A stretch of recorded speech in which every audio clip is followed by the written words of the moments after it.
Bonjour, j'ai pensé qu'il était important de vous présenter en quelques mots notre programme master qui débutera en septembre de cette année et qui a pour thème leadership, bien-être et équilibre de vie. Nous aurons pour cela des intervenants qui viennent des États-Unis, je dirais des intervenants de grande pointure qui viendront exposer leurs concepts, les moyens, les objectifs pour atteindre cet équilibre. Au plaisir de vous y retrouver.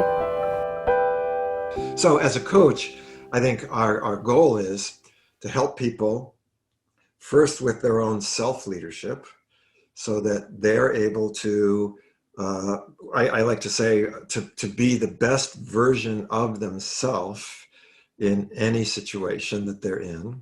First major challenge of getting to this place of well-being and balance is, well, as I said, it starts with some kind of awareness, some kind of consciousness. Without awareness, we can't change anything. Things are just the way they are. So it begins by being aware.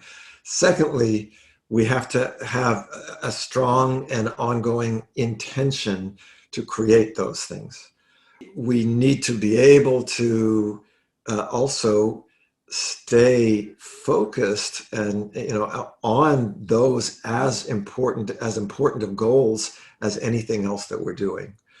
And I think increasingly that it's harder and harder to separate out good leadership, whatever that might mean, from well-being and life balance. And when I work with leaders, which I frequently do as a coach, of course, and as a trainer, I see that connection and the importance for leaders to have good well-being and good life balance, and how difficult that is for them to even begin to take on sometimes. And I think that, it's a slight paradox, but we actually need to slow down in order to respond more quickly. I mean, that sounds paradoxical, I know. What I have found in working with leaders around the world is they don't understand how important it is in the energy that they project, not just the words that they use. But the other thing is they need to model what they want other people to feel and to react to situations. We know that now that leadership, well-being, and balance has to come from some type of an internal process. Like coaches and change practitioners, leaders can only be who they are when they in their organizations. So their self is their instrument. So that's true for us as well. So the better you know your instrument, the more aware you are, the more you're able to identify what your own inner process is, the more effective and positive a leader that you will be. And we also know that positive emotion plays an enormously significant role, and that's another thing that underlies appreciative coaching, because actually positive emotions bring an upward spiral to help people. And I'd say that, indeed, a coach posture and a leader's posture rooted in Western and Asian cultures deepen profoundly the transformative experience of the coachee, because it enables a far deeper, wider, and richer internal work on the coachee's side. It's obvious that no leader is smart enough alone to figure out the best way forward. And in a way, the job description of leaders have changed, in fact, and they do include coaching skills now for good reasons, in particular because coaching skills are a catalyst for collective intelligence, and collective intelligence can be a major currency of the business going forward, I believe, right?